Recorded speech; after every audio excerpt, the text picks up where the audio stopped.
Hola, hola, bienvenidos a todos a este capítulo nuevo de En Confianza con Nayeli. El día de hoy, lo prometido es deuda. Les había dicho ya en una entrevista anteriormente con Jorge Zavala, que fue nuestro capítulo número 10, que íbamos a tener una segunda entrevista con él. Pues bueno, esta es la segunda parte de la entrevista con Jorge Zavala. Acompáñenme a ver qué fue lo que nos contó. Platicamos acerca de muchas cosas como siempre. Los dejo, espero les guste. Bye bye. Hola a todos, ¿cómo están? Pues bueno, lo prometido es deuda y el día de hoy estamos con Jorge Zavala nuevamente para filmar la parte número 2 del capítulo anterior. Y Jorge, ¿cómo estás? Pues bien, aquí regresando una vez más a San José, un gusto estar de nuevo en casa. Después de tantos viajes, Jorge se siente como que ya, como la India María, ni de aquí ni de allá. Pero bueno, ahorita que aprovechamos y tenemos el gusto de tenerlo otra vez aquí, pues bueno, lo abordamos y decidimos grabar ya este capítulo. Así que el día de hoy platicaremos, como ya les habíamos comentado, del MBM y de todos los viajes que ha realizado en este año ahorita Jorge y qué es lo que ha hecho con el MBM. Y bueno, si quieres empezamos con eso. Explícanos qué es, porque de entrada las siglas se nos hacen como medio extrañas. ¿Por qué? Bueno, mira, ahí es una de las partes, después de haber trabajado ya pues casi 14 años en forma continua de aquí en el Silicon Valley, en el tema de cómo desarrollar emprendimiento, pues una de las cosas que empecé a darme cuenta es que todo el mundo habla de plomería, habla de, ay, sí, voy a aprender Business Model y Canvas y ¿cómo se llama? Sprint Design y Design Thinking y puro nombrejo de esos de que aparecen medio raros, que a los cuales yo les estoy llamando que es la plomería. Y es cierto, o sea, son herramientas muy útiles, muy necesarias, pero es igual que cuando uno es un carpintero, cuando uno es un ferretero o algo. Va uno a la ferretería y hay muchas herramientas y uno escoge las que necesita en el momento. No es de que uno se especializa en el serrucho y entonces a todo hay que ir a buscar qué cortar. Buen punto, sí. Entonces, bajo ese concepto, me empecé a dar cuenta de que el enfoque que se le está dando mucho al emprendimiento es vamos a usar herramientas. Okay. Y no es cierto. Las herramientas son para ayudarme a ser emprendedor, pero no me hacen emprendedor. Totalmente de acuerdo. Y entonces dije, bueno, ¿qué es lo que realmente hace a un emprendedor? Y algo de lo que pues empecé a darle vueltas sobre el tema y descubrí que el mindset de las personas es muy importante. Cuando tú dices, yo quiero emprender, bueno, ¿por qué quieres emprender? Porque tienes una necesidad que no consigues trabajo, porque tienes el placer y el gusto de hacer algún proyecto que va a tener alto impacto, porque vas a hacer tú un producto que va a generar un beneficio a la comunidad. Y eso es mindset, eso es cómo tienes esa mentalidad de que quieres hacer algo padre. Y dije, bueno, ¿cuál es eso de la mentalidad? Y a la hora que empecé a profundizar, cada vez me di cuenta de que el mindset es un elemento fundamental desde el inicio, cuando uno empieza. Sí, claro. Y es donde puedes tener la determinación de éxito o fracaso. Sí, es como decimos, si no estás mentalizado, las cosas no funcionan, ¿no? Si Exacto. no lo tienes claro. Y entonces dije, bueno, ¿cuál es el minimum viable mindset para que la gente pueda tener éxito y convertir? Y entonces ahí empecé a darle vueltas y dije, a ver, si tenemos que platicar con la gente sobre mindset, ¿qué es lo que les influye? Y empecé que cuando tú estás hablando de que quieres hacer un emprendimiento, pues hay emprendimientos, yo puedo abrir una franquicia, puedo abrir un negocio tradicional, el cual tiene poco riesgo. Claro. Y pues para los que somos paranoicos, los que somos medio masoquistas, pues nos gustan las cosas difíciles, las cosas duras, los retos, y entonces empecé a ver que el emprendedor que quiera hacer innovación está buscando lo desconocido. Las almas emprendedoras. Exacto. Y entonces decimos, bueno, ¿qué es lo desconocido? ¿Y cómo camino yo hacia lo desconocido? Y dentro del mindset lo primero que hago es trabajar con la gente para, tú quieres hacer algo interesante, quieres salir a explorar, y cómo llegas de donde estás hoy a una parte desconocida, en donde no hay un camino directo, no hay una forma sencilla de hacerlo, y donde hay muchos riesgos, y en el camino tienes que aprender. O sea, no hay atajos, no hay cosas fáciles, no es de con esto y lo haces y listo, ya está tu empresa y ya estás produciendo, nada. Que es por lo que la parte que mencioné de plomería Sí, claro. se me hace problemática, porque dice, sigue el paso ABCD y llegas. Y listo. Ajá, sí. O sea, si quiero hacer una pizza, hago ABCD y me va a salir la pizza. Quiero hacer claro. un platillo para comer este fin de semana, lo voy a hacer. Pero cuando tú dices, quiero hacer algo distinto, no hay un camino conocido. Sí, claro, tienes que empezar. Y de ahí empecé a darle vueltas cómo lo tienes. Y me lleva a una parte en que pues la gente tiene paradigmas y tiene ortodoxias. Y, muchos. Muchos, y cuando la primera vez que oí eso de paradigmas y ortodoxias, dije, hijo, y eso suena bien esotérico. ¿De qué se trata? ¿Con qué se come? ¿Con qué se come? Sí. La verdad, ahí tengo un mentor, Moisés Noreña, un amigo que está metido hardcore en todo el tema de innovación. Hay un video que me gustaría que después referenciaras en lo tuyo. Claro, por supuesto. De cuando lo entrevista a Gary Hamel, que es uno de los grandes innovadores del mundo. Y él es mi mentor en el sentido que me ha ayudado a descubrir cómo hacer la innovación. Y en una conversación que tuve como por cuarta vez con él, digo, oye, sigo sin entender, soy bien bruto, no entiendo de qué significa esto de paradigmas y ortodoxias. Y empecé a profundizar en el tema. Y la realidad es que paradigmas son las cosas que damos por hecho. Y la gente da por hecho que para ser una empresa necesito tener mucho dinero. Para tener un producto bueno necesito yo me tengo que dedicar tiempo completo. Necesito ser genio. Y hay muchos paradigmas que la verdad hay que trabajarlos. Y la ortodoxia lo que hace es que te hace pensar qué tan obligado estás tú a seguir las reglas. Ok. Y curiosamente, el mexicano sí, tenemos las dos. No nos gustan las reglas, pero las seguimos. Somos extremadamente fieles a que esto se hace de esta manera. Y no seguimos lo que nos dicen, pero por el otro lado pensamos en que se tiene que hacer.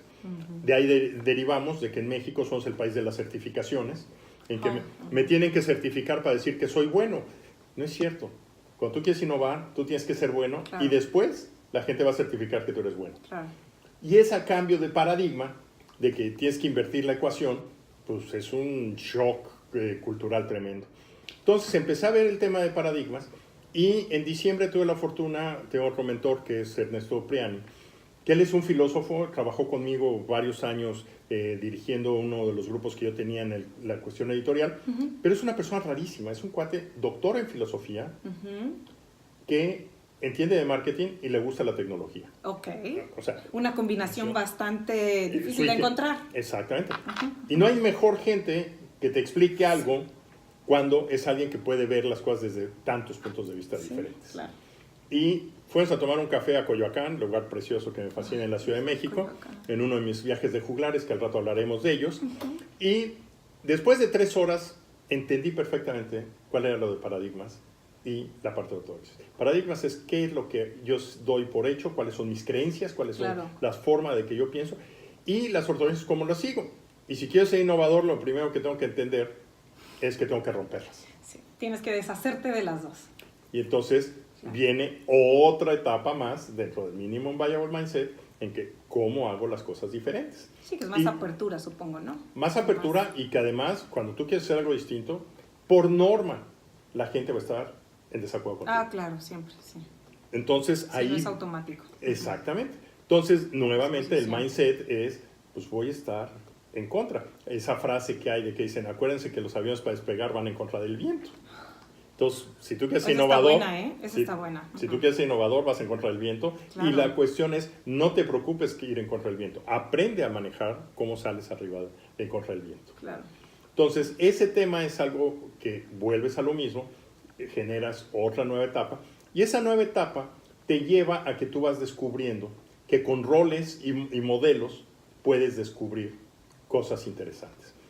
¿Cómo hizo alguien diferente? El tema famoso que hay de Edison, de que dice, cuando le dijeron, oye, tú eres un fracasado, llevas 100 veces que haces un intento de crear un foco y no lo logras. Y el otro dice, no te preocupes, ya encontré 100 formas que no funcionan para hacer un foco. Ya encontraré la buena. Y lo logró.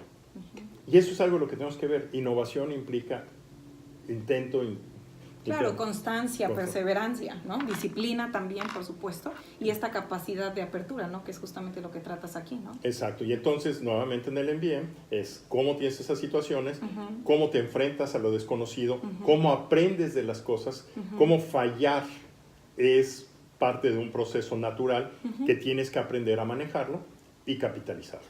Claro. De ahí entro en que ya tienes un cierto contexto, vemos mucho de habilidades de las personas, cómo se desarrollan, viene una de las cosas que es cuál es el mindset y si tu mindset es abierto o cerrado, donde ahí entramos en un terreno que es muy interesante. El terreno donde tú dices, el emprendedor nace o se hace. Sí. Tremenda discusión de siempre. Sí, sí. Y entonces, cuando uno lee el libro de Mindset, a mí me fascina eso, en que te dicen, tú puedes tener una mentalidad abierta o puedes tener una mentalidad cerrada. Y la mentalidad abierta es cuando te dicen, oye, es que esto, quieres subirte a una montaña rusa y hay gente que dice, sí, ¿dónde? ¿Cuál es la más dura? Yo quiero. Sí. Y hay otros que dicen... El alma aventurera, ¿no? Exacto. Y el otro, el que dice, ay, yo me voy a aventar la...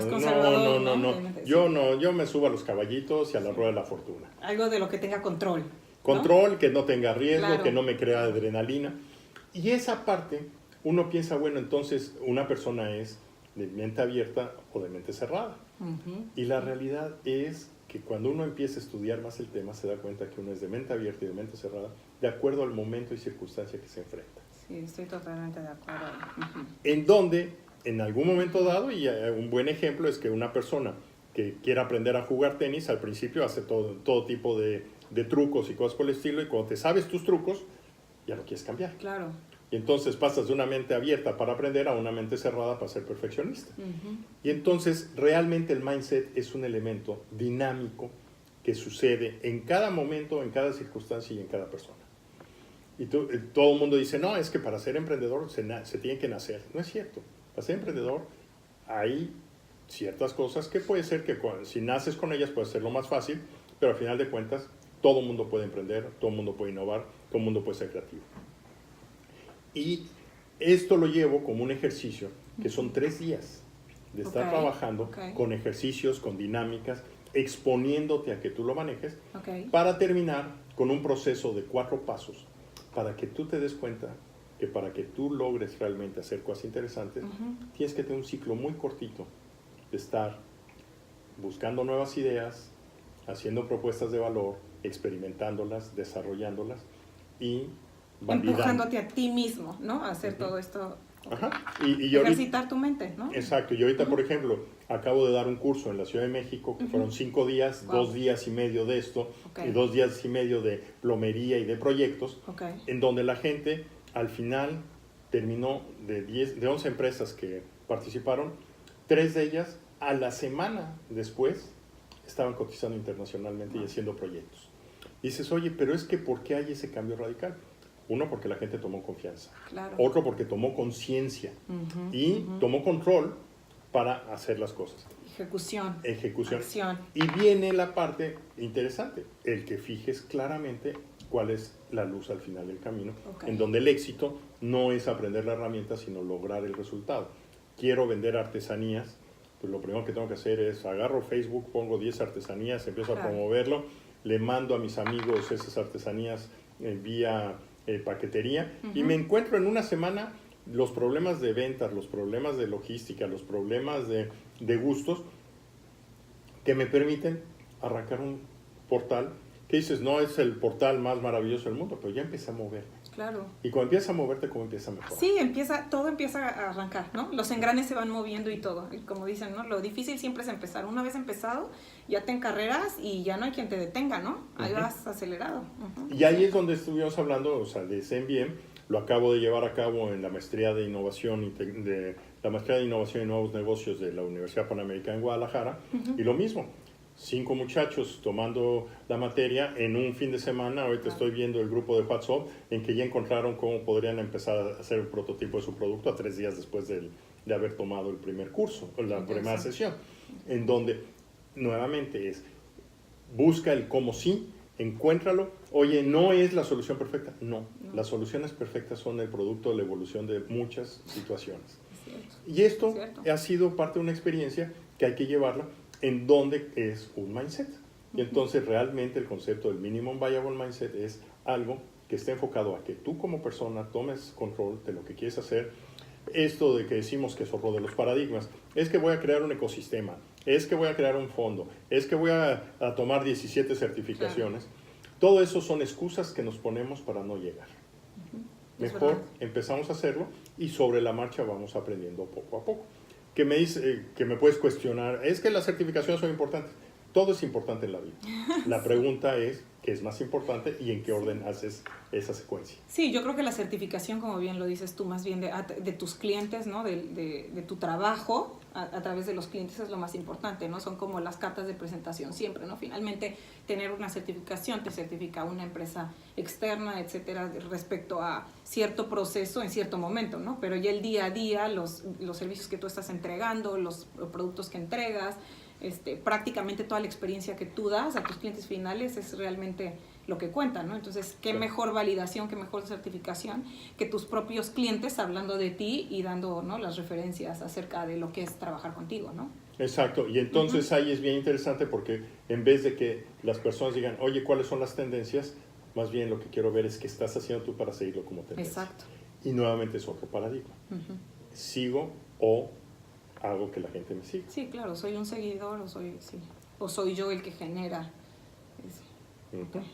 Oye, pues eso está muy interesante, Jorge, la verdad. Ojalá que pudiéramos tener oportunidad de que se esparciera un poquito más este concepto en México, ¿no? Y que más gente estuviera abierto a poder probar todo lo que tienes que enseñar y todo lo que tienes que mostrarles y todo el conocimiento que Jorge tiene y la experiencia en esto, y bueno, ya dedicándole 100% a esto, pues bueno, hay muchísimo estudio y muchísima experiencia detrás, ¿no? Entonces estaría padrísimo ver qué empresas se suben más, ¿no?, a esto y que pueden empezar a generar apertura, ¿no? Tanto en sus empleados, ¿no?, como también en startups o empresas pequeñas de diferentes niveles también, o a nivel individual, ¿no? Como individuo, profesionista, etcétera. Creo que también es importante tener como ratoncito girándote todo el tiempo y analizándote a ti mismo y quitándote como todas estas predisposiciones y demás cosas, ¿no? Paradigmas y todo este tipo de cosas, ¿no? Exacto, y ahí, de hecho, pues a raíz de la del primer curso que dimos en Concamín junto con Compite en México, pues ha habido una muy buena recepción. Ahorita simplemente en el consulado que acabamos de tener el anuncio de que se abre una ventanilla de emprendimiento dentro del consulado de San José, pues yo creo que es un primer paso. Ya decían, oye, ¿cómo podemos hacer que esto funcione? Nos lo decía Margarita Solís de la Secretaría de Innovación en Jalisco, es cómo lo puedo llevar a que cada persona que está queriendo hacer una buena idea lo pueda hacer. Y esto realmente ahí, pues una de las cosas que vemos es un tema que yo le he dado mucha vuelta de tiempo atrás. Hay un video que grabamos hace ya varios años que se llama el 1%. ¿Cómo crecer el 1% del Producto Interno Bruto en tu localidad? Y muchas veces pensamos que para hacer un cambio radical tenemos que cambiar todo y construir todo. Y sí, no es cierto. Con pequeños cambios, bien orientados, en forma constante, vamos a tener un efecto en que nuestra calidad de vida va a mejorar, nuestro ambiente de trabajo va a ser increíble y cada vez va a haber empresas de mucho más impacto y mucho más valor.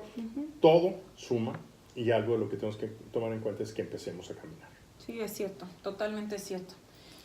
Pues bueno, pues otra cosa que quería preguntarle a Jorge, aparte de esto, y es algo que he tenido como de cosquillita siempre, creo que casi la mayoría de la gente sabe, Jorge y yo somos muy buenos amigos, tengo la oportunidad de considerarlo como una de las personas más cercanas a mí. Por cierto, hoy es 14 de febrero, ¡feliz Día de la Amistad! Entonces, mira qué conveniente, ¿no? Entonces, que festejemos. Una larga amistad. Sí, una larga amistad, ¿no? Que celebremos a través también de esta grabación.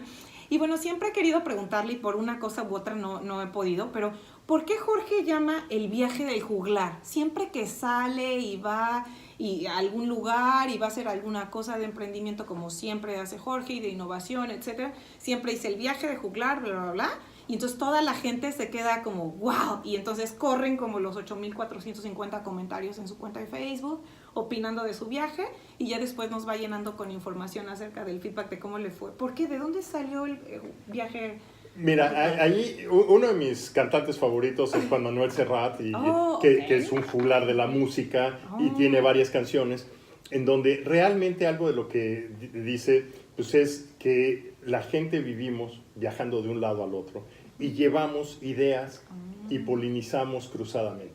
Y la verdad es que yo en ese sentido puedo decir que soy muy afortunado, pues de que he viajado muchísimo por muchos lugares. Muchísimo. Y entonces, pues cada viaje llegas y llevas ideas que están en el Silicon Valley, las pones en Guadalajara, o las pones en Aguascalientes, que acaba de estar la semana pasada, o en la Ciudad de México, que estuvo hace 2 semanas, claro. Y llevas una serie de actividades y de experiencias que pues, lo que decían es que los juglares son los que van contando la historia de pueblo en pueblo. Y eso, pues la verdad es parte que cuando pongo esto, esta semana, por ejemplo, estuve en Guadalajara, que fue a dar mi clase que doy en la Universidad Panamericana, pongo esto y realmente el miércoles tuve como 8 o 10 reuniones con personas que me contactaron, amigos, personas, para platicar de ideas. En un momento dado no tenía tiempo para verlos en forma independiente y nos juntamos a tomar un café, 5 o 6 amigos, y entonces cada quien empieza a platicar un poco, y eso es parte del juego del juglar, estar poniendo en la mesa muchas cosas que permiten enriquecernos. Uno aprende a la hora de platicar lo que ha hecho, uno escucha y sabe nuevas cosas, y continuamente está generándose más conexiones. Y entonces el tema del viaje del juglar realmente es cómo hacemos para que cada uno de nosotros podamos llevar esta experiencia. Y por el otro lado, pues tú me conoces de que tuve la fortuna de empezar la idea esta de la Red Global de Mexicanos, que pues a final de cuentas es un viaje de juglar de cientos de miles de mexicanos, que todos tenemos un poco que aportar. Acá en mi timeline de Facebook puse ahí un libro, un artículo que salió de cuál es el valor que transmitimos en el conocimiento los que vivimos en el exterior. Y esto, pues cuando uno... Sí, lo leí, muy interesante. Cuando uno habla de cientos de miles de personas que estamos regados por todos lados, pues es parte de ese juego de juglar. Que hoy, tenemos la fortuna, pues con las maravillas de la tecnología, tú puedes estar hablando con cualquier persona en cualquier parte del mundo a un costo prácticamente cero. Sí, lo cual las telecomunicaciones cambiaron radicalmente la manera de hacerse y hoy tenemos otra forma de cómo tenemos una interacción con las personas. Y los juglares, pues somos todos ahora. Sí, es cierto. Oh, pues qué interesante. Yo sabía que había una explicación interesante detrás de eso y bueno, sí me has dejado impactada. Sí, claro. Tiene todo sentido, como sembrar las semillitas también y ir dejando... Así que, el rastro de lo sí, el rastro de todo y alborotando, como decía mi abuelita, ¿no? Como alborotando el gallinero en todos lados de a ver, despierten aquí, ¿qué estamos haciendo? ¿Verdad? Sí, activando la gente por todos lados, contando experiencias, compartiendo. Sí. Y parte es que a la hora que tú viajas y tienes otra perspectiva, pues también entras en unas buenas discusiones en que lo que aparentemente es muy bueno en un lado, le dices, oye, pero es que eso es tradicional o es algo que ya está hasta olvidado, está en otros lugares. Sí. Y esto, nuevamente, pues vivimos en un mundo global, un mundo de interacciones que nos abren tremendas oportunidades. Sí, la riqueza en cuanto a la información y todo es impresionante. Wow, pues qué interesante. Pues bueno, chicos, esta vez tuvimos oportunidad de volver a platicar riquísimo con Jorge Zavala. Por favor, no se pierdan los próximos capítulos. Muchísimas gracias, Jorge, otra vez por tu disposición y tu tiempo. Y vean qué hermosura el día de hoy que tenemos nuestra bandera de México aquí con nosotros. Yo estoy súper fascinada. Me emociono cada vez que veo mi bandera en el exterior, ¿no? Yo creo que como cualquier mexicano cuando vives fuera de tu país. Pero bueno, nos despedimos. Esto fue En Confianza con Nayeli, capítulo número 2, nuevamente con el famoso y admiradísimo Jorge Zavala desde Silicon Valley en el Consulado de San José de California. Hasta la próxima. Bye. Nos vemos, mucho gusto.